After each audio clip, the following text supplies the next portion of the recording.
One Ventura County senior says her HOA is going after her for something that was done nearly 2 decades ago. CBS 2's investigator Christine Lazar is here to explain this. I think we've all probably at one point or another dealt with an HOA, lived with an HOA, or living with an HOA. With one. And there's a lot of pros, but there are some cons as well. Now, the goal of an HOA is to keep a community looking nice, but that does come at a price.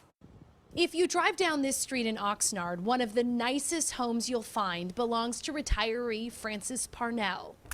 She's often out front, pruning her landscape. I love my neighborhood. I love my home. So you can imagine her shock when she opened this letter from the HOA telling her that her home was upgraded without approval, and she was now facing a $500 reoccurring fine. I felt like the more I spoke with them or went to visit them that I was being bullied. At issue, the stone overlay on her front doorstep. Frances and her husband had it installed when they moved in 18 years ago. And had anybody over those 18 years said anything to you about it? Not once, never. But in the letter, the HOA says the Parnells didn't get the modification approved by the HOA nearly 2 decades ago, so it has to go. I want to keep it. I love it. You know, everybody that comes to my house says, oh, I like what you've done. So you certainly don't think it's an eyesore? Oh, no. Frances says the HOA told her that they used to drive the neighborhood, so they didn't notice her stone patio, and now they walk it. But the distance between the road and the sidewalk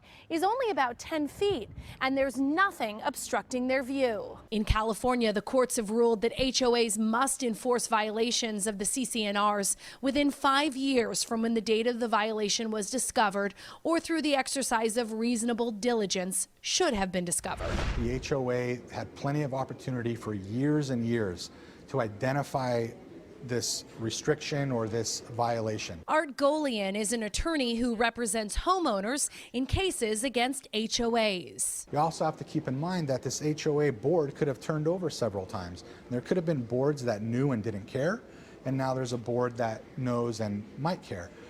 The point is that the HOA is still one entity. Do you buy that they said they couldn't see it from the street, No. but could see it from walking? No. Francis's next-door neighbor got the same letter. He added tile to his patio at the same time she modified hers. I don't know why you removed after 18 years. Frances says she got 2 estimates to rip out the stone, each about $2,500. She's a widow now and lives on a fixed income. I think that's outrageous for something to destroy something that looks so nice.